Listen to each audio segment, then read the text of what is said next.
Hello, everyone. Good afternoon, and thank you for patiently being here. It was really an enriching experience to hear all the speakers, listen to the success stories, listen to the challenges and everything. And I'm really thankful to BlueTech and all their team for inviting me as a speaker and talk about this topic which is very close to me. I think in the morning we were talking about COVID success story, and that was an interesting question. What was the biggest challenge in developing COVID vaccine? I have a similar type of question, like I'm assuming everybody has been vaccinated for COVID, right? I'm not from government. I'm not going to check anything. So, and how many of you applied for a sick day next day in your office after taking a vaccine? You know, okay, there is one. I was also one of them.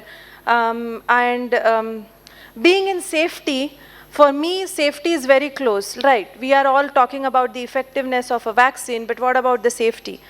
And a lot of challenges that we are talking about, the regulatory approvals and everything. I think there are specific challenges which we were discussing about India and the regulatory approvals delays, right? So I think I'm going to play a devil's advocate and say that the regulatory challenges, yes, they are challenges, but I think the challenges are there because the regulatory is taking time to evaluate not just the efficacy, but the safety as well. So, for example, I asked my maid, why are you not taking a COVID vaccine? Like, you need to take it. And she says, no, I can't afford to take 2 days sick leave. I'm sure I'm going to get sick the next day. So the basic difference between the biologics and drug is that when a person is going to purchase or going to go to a doctor, he's already sick.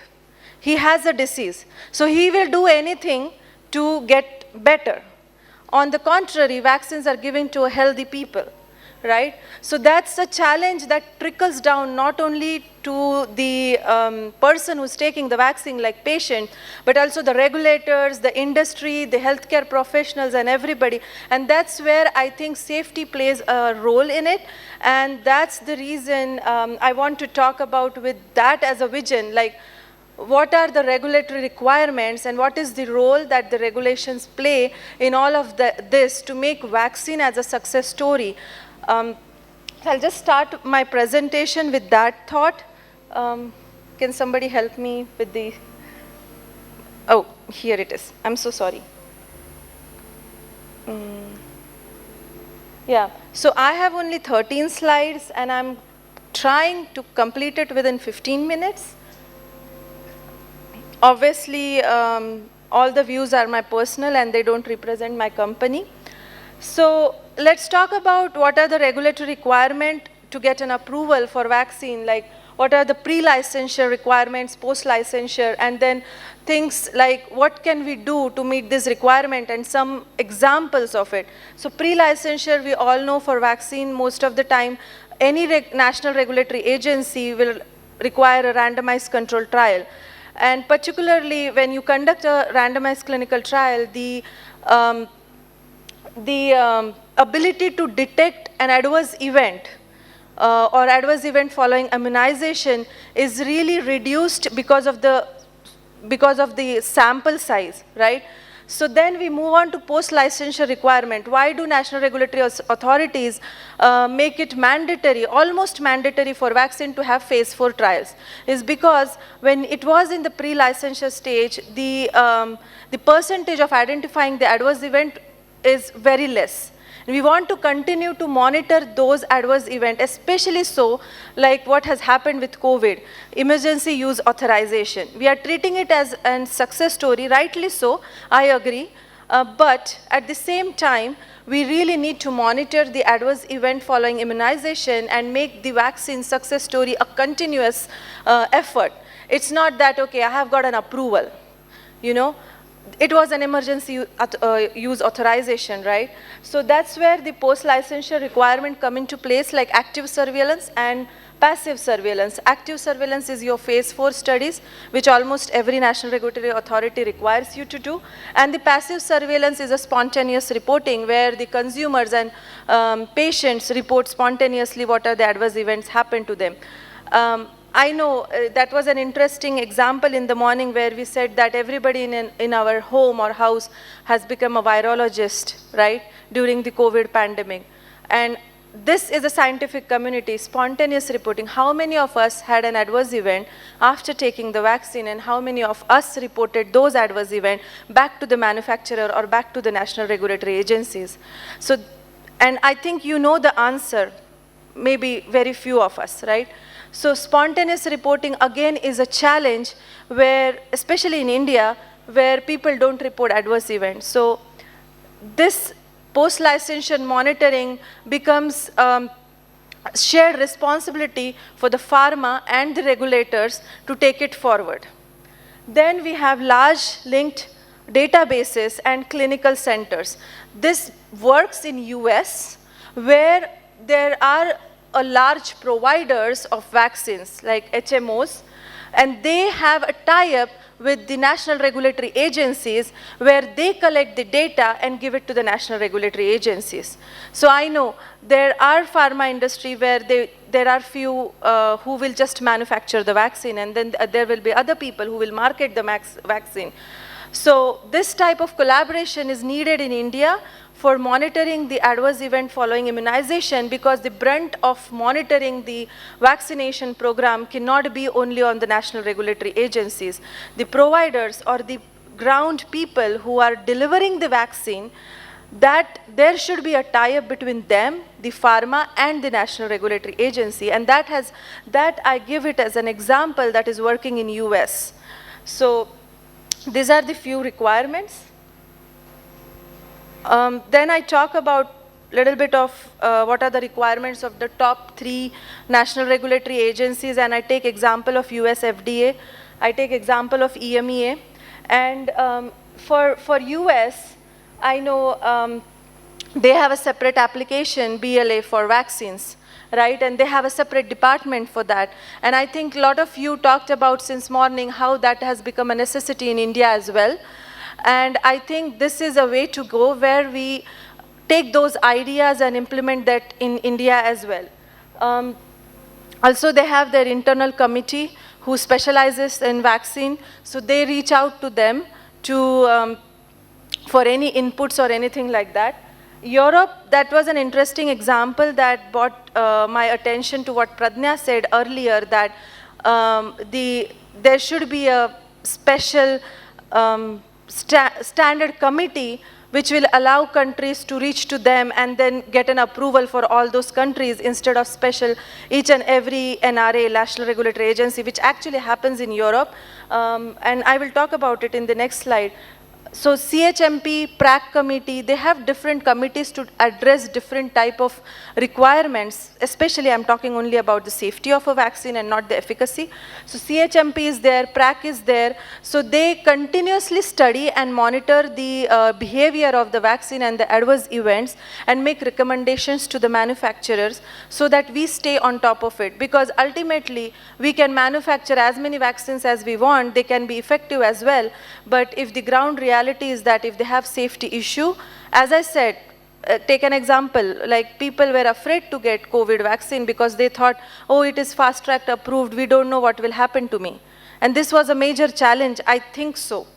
So those type of things can be addressed only when we pay equal attention to the safety as well. In India, we have CDSCO as a national regulatory agency, Central Licensing Approving Authority, and the rule for CDSCO is that any vaccine developed in India will have to be carried out from phase 1. And again, the exception would be COVID, but this is a normal requirement.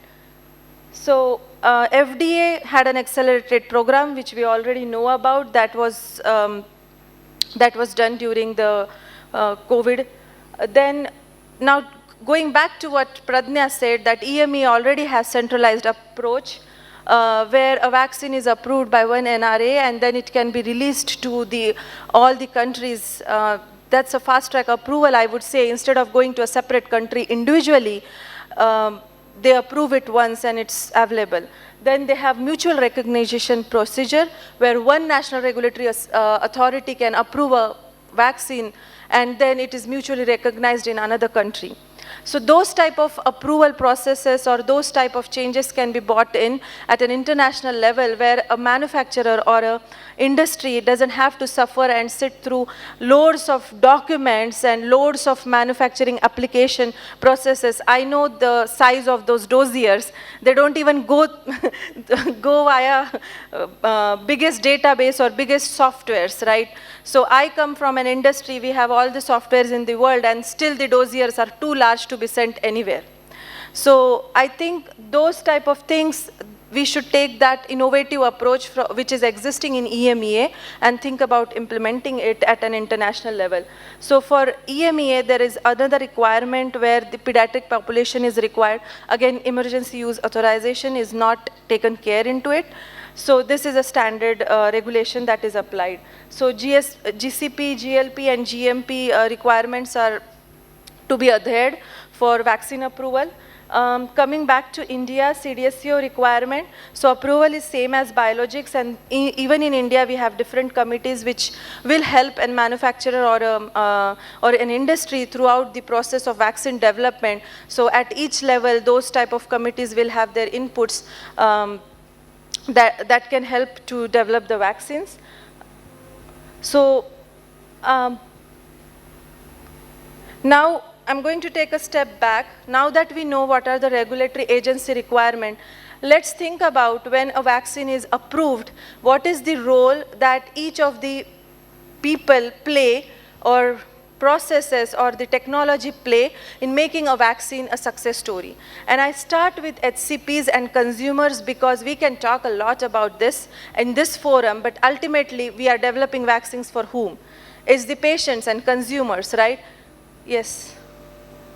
You have a question? No, oh, sorry. Okay, so first thing is, and I am a physician myself and I have worked in a hospital. I used to have my own hospital. So the role of HCP is very important to make vaccination a success. Even let's take an example, vaccine storage and administration. So manufacturers take so much of pain and so much of thought process in ensuring the cold chain technology, stability of vaccine and all of those things, right?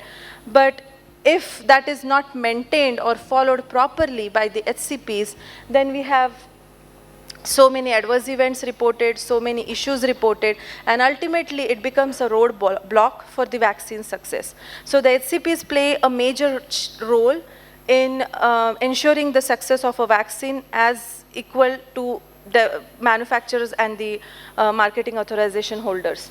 So the second point is observing and implementing what are the adverse events that they are noticing in their patient, reporting it back to the manufacturers or the MAH, and ensuring that their knowledge is up to date on how to handle those adverse events.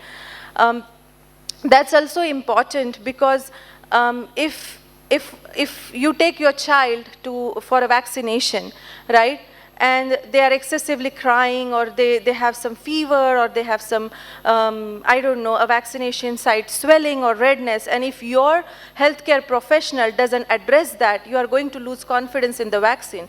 Well, in fact, the manufacturer or the MAH has already provided you with the list of adverse events and how to handle them. So the HCPs are the face for making the vaccine success because they need to be aware of the storage conditions, how to administer the vaccine, how to handle those adverse events. And from an industry perspective, I think we need to be on our toes to ensure that that communication reaches the HCPs and the consumers.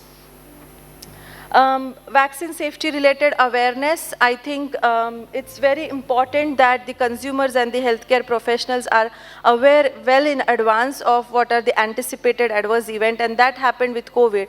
I think in the first wave, when people took the first vaccine, there was little bit of WhatsApp and everywhere there were some funny videos as well, like how people sleep the next day and all those things. And in the second dose, people were actually ready to, accept that there will be some adverse event, and they have accepted that even though there will be some adverse event, I'm going to, be able to go outside, party, because it offers more benefits than the risk.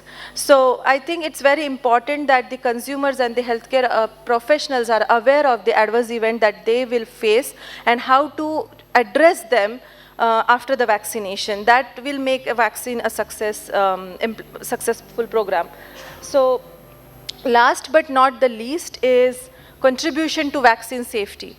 People who are going to get vaccinated, they should contribute equally by reporting the adverse event. And I cannot stress this enough, because the manufacturers and marketing authorization holders, they cannot make any changes or any risk minimization measures if they don't know what is happening on the ground. So there should be separate programs to ensure that the healthcare professionals and the patients or consumers have access or easy access to report those adverse events. Role of World Health Organization. So we all know what role WHO plays. It's a decision maker when it comes to implementation of immunization program throughout the world. They are the ones who offer the guidances at an international level, prepare those guidances, distribute it to the national regulatory agencies, and ensure that those requirements are fulfilled for the vaccination. And I think we were talking about Africa and the vaccination, how it is difficult for the low-income countries or some countries to tackle those vaccination implementation because of many challenges. So Men-Afrivac was one of the vaccines that got approved, and a lot of clinical trials happened in India as well, where WHO actually ensured that there is enough funding and investment for development of those vaccines, because that was a very particular disease that happens in Africa, and it's been ignored because we focus on the diseases or the health of Western countries, rightly so, because that's where all the money is. But I think the role that WHO played in the success of ensuring that there is a vaccine for meningitis in Africa available is to mobilize those funds and investment and ensure that even very endemic or very limited income countries have those vaccines developed and ensure that they are delivered in those countries. So that's the thing that I wanted to highlight about what is the role of WHO in vaccination. They also help the national regulatory agencies of countries where they struggle with framing how to monitor or how to carry out the surveillance of the adverse event. So they lend the processes and the technology to ensure that those adverse events are collected by those national regulatory agencies. So that's also one of the key roles that the WHO plays. So they also help in ensuring that when there are hundreds of adverse events reported at an international level, there has to be somebody who acts as a central authority to ensure that we are not focusing on the noise, but we are actually truly focusing on the adverse events or so-called signals that are important to be dealt with in terms of having adverse events following vaccination. Role of national regulatory agencies. I think since morning we have discussed a lot about how there are delays at the regulatory agencies in approving the vaccine and how the dynamic has changed. Previously it used to take more time to develop the vaccine, but now it's taking more time to actually, with the help of technology, processes and the talent pool we have in India, the development time has reduced, but the approval time has stayed the same. So I think we also need to understand first what is the existing role that the national regulatory agencies play. Then we can challenge what are the areas that they can improve. So the first thing is, obviously any marketing authorization holder or a manufacturer has to take an approval from the national regulatory agency. That's their basic role. From the safety perspective, I think CDSCO, for example, has an AEFI, Adverse Event Following Immunization Program. US has a VARS program where there is a specific forms and specific process and specific requirement and guidances only for vaccines, right? To ensure that we are monitoring the adverse event associated with vaccine differently than the drugs. So that's the national regulatory agency that has thought about it, and I welcome this because I know as a scientist and as a physician how it is different to treat a vaccine-related adverse event than a drug-related adverse event, right? So those programs are really required, and I think what is required in terms of speeding up the approval is not the time, but the national regulatory agency should focus on implementing technology and processes to speed up the time, and these programs which act as a safety checkpoint should remain the same. So instead of compromising on the approval process, we should compromise, we shouldn't compromise, but we should focus on reducing the time by implementing the technology and keeping the programs as is. They also offer regulatory insight when your vaccine is in clinical trial.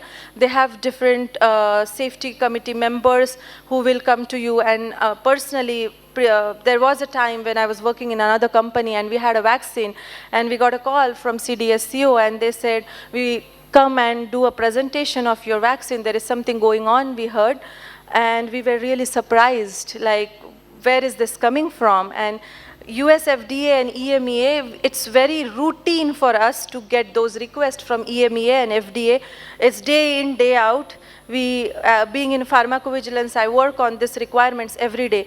But hearing from CDSCO, that was my first experience. And we went to their office, we were sitting there, we presented our data, and I was really pleasantly surprised that they actually read one of the documents we sent to them, which talks about the 6 months adverse event data, and they found one case of adverse event following immunization of typhoid in one of the patient, and they said, what is your assessment? Why do you think that this has not happened because of your vaccine? And that was interesting that this type of expertise is available at the national regulatory agency level, and it acts as a safety checkpoint even to challenge the manufacturers or the marketing authorization holders, not to hold them back, but to make them think about the safety of the vaccine, because ultimately we want to have effective and safe vaccines. So that is the role of the national regulatory agencies, where they help a lot in ensuring there are processes, guidances in place to monitor the safety of the vaccine, also to challenge the manufacturers to differentiate between the noise, fever, redness, and all those things will happen with the vaccine. Those we already know at phase 3 or at the time of the approval. What we don't know, which will happen in phase 4, is those rare adverse events that needs to be monitored. Obviously, the important thing is role of pharma industry, what role we play in, right? Obviously, a lot of things that have talked about from the manufacturing accept or from the point of making the vaccines available, I will focus only on the safety side. So we play a role by collecting the adverse events, by analyzing those adverse events, and I think with a lot of artificial intelligence and automation, this has become more and more effective.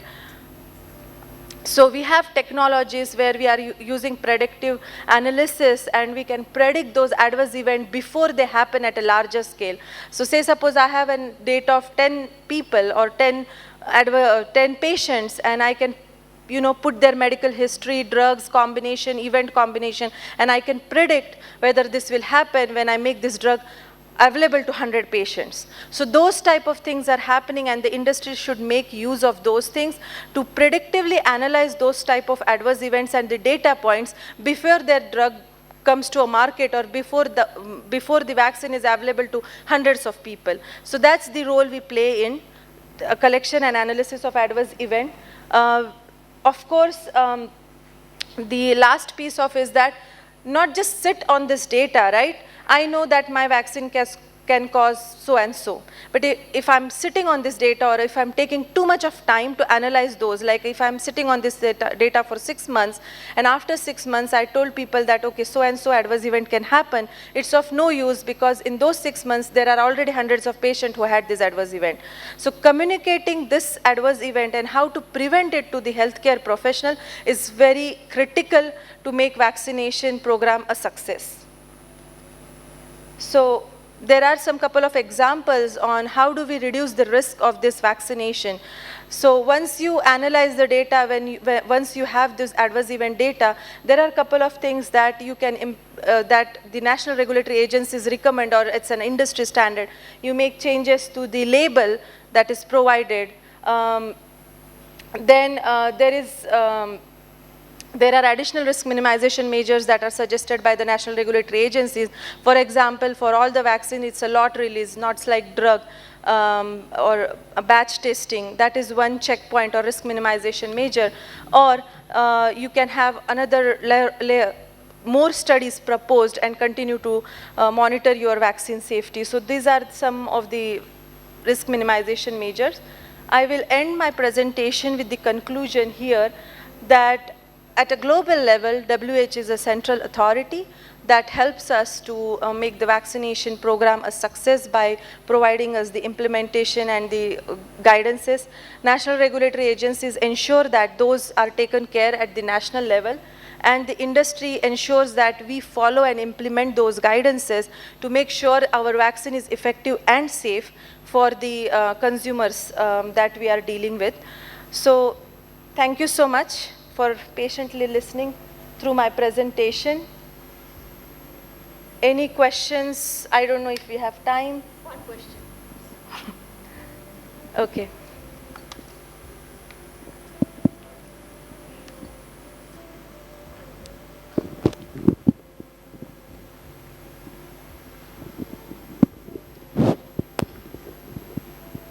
Yeah, myself, Dharmesh, as a layman, I'm asking, in terms of any COVID vaccine, without naming any brand, what's the outcome of last 1 year of AEFI reports and things like that?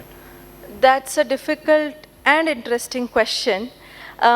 So, per se, we cannot comment on the outcome because it will depend upon the manufacturer and the marketing authorization holder and what type of data they have received.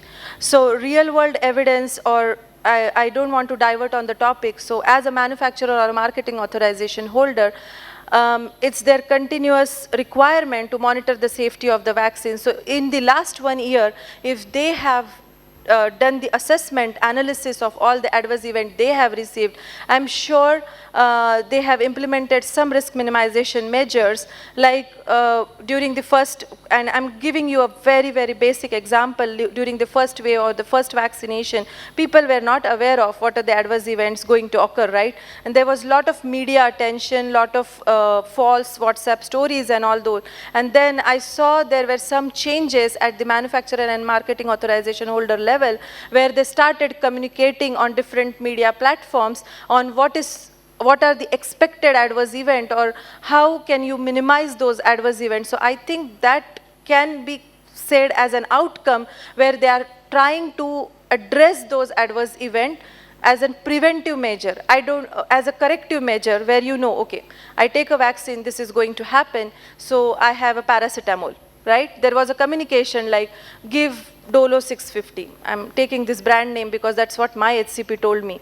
So that is an outcome of the adverse event that they received, that people complain of fever and pain and things like that. So to correct that, have this medication available with you.